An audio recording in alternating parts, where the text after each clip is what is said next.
More this way?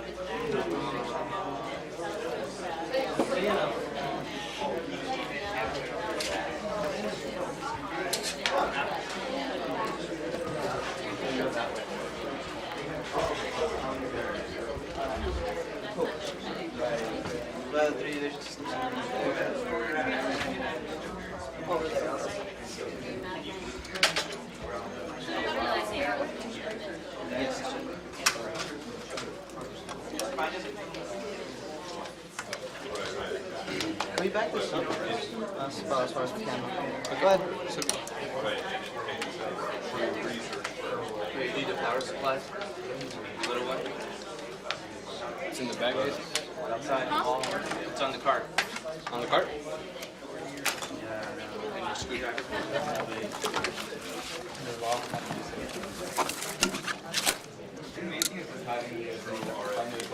Go help John with the 3D vision. Go help John with 3D vision.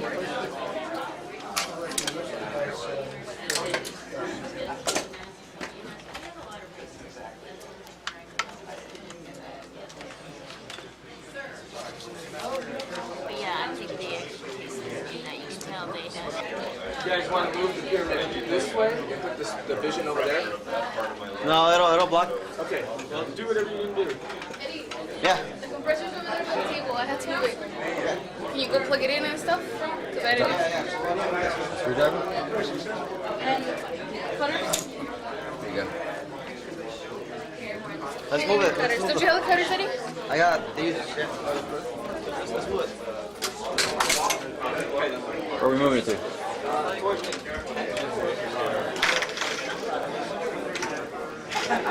You already have that. Can those in there? And then you have the... It's mine. Is that plugged in already? Plug it in. You want to put the 3D out to the side here, and we'll just put it on. We'll just roll it over, and when we actually need it, we'll turn off the projector.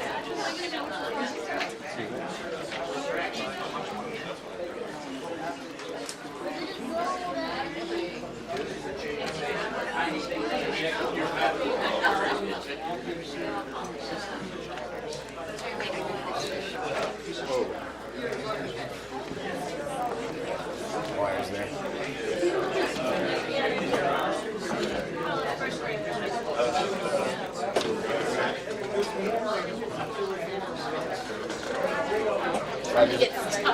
Slide really.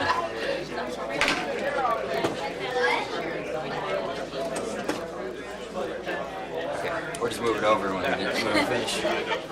So when we're done with the presentation, we'll just roll it over, turn off the projector so it's not in our way. Sorry.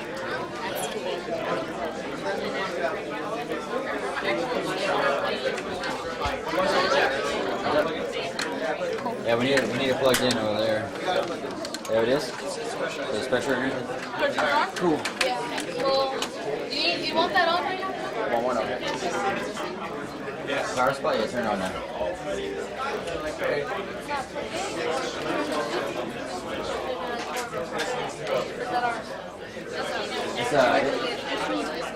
It's on this machine, and they told us we can use just hit the button. Okay.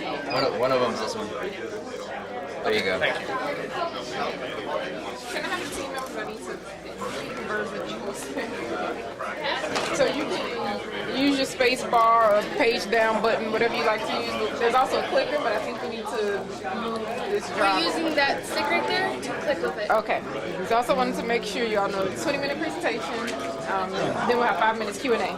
So if you go over, I'll be sure to let you know. I'm going to give you a 5-minute hand signal, so be sure to look out for me. If it starts dwindling down and it doesn't seem like you see me, I'll probably stand up and we have about 2 or 3 minutes. 5 minutes before the 20 minutes ends. Right. Yep. Thank you. Okay. All right, let's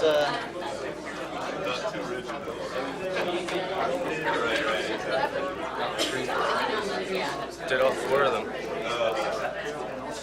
When we get done, you can't see it over there. So we're just going to move it over here and turn off the projector. So right here should be good. If there's an extension cord, I'd You use guys it. don't start soon, but you're not going to have time. Are we almost done, guys? Yeah, we're done. We're done? Cool. Okay, when you're ready, just hit the beat, and it'll go out. Okay, good luck, guys. You want my camera? Yeah. It's down it's on the bottom of the 3D system. Control your camera.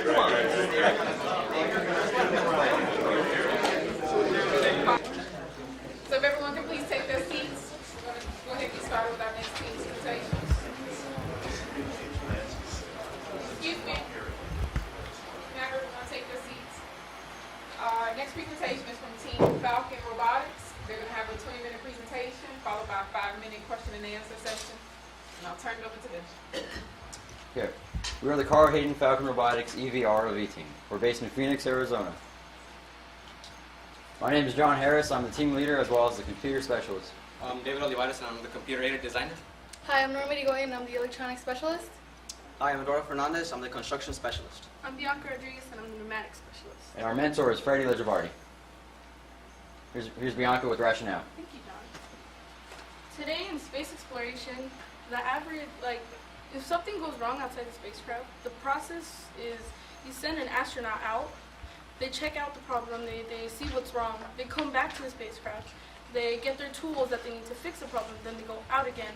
That's 2 EVAs, and EVAs are very expensive, dangerous, and they take up a lot of time. So the EV/ROV is gonna, decrease the time and the risk, also the money. The EV/ROV will be able to go outside and check the problem, check the spacecraft, see what's wrong, and report back to the astronauts, and therefore the astronaut can go outside, fix it, reducing the amount of EVAs needed. And when the astronaut is outside, the EV/ROV will have cameras, and he'll be able to monitor this astronaut. And it'll be like a third person. Another person's there to help him and take care of him.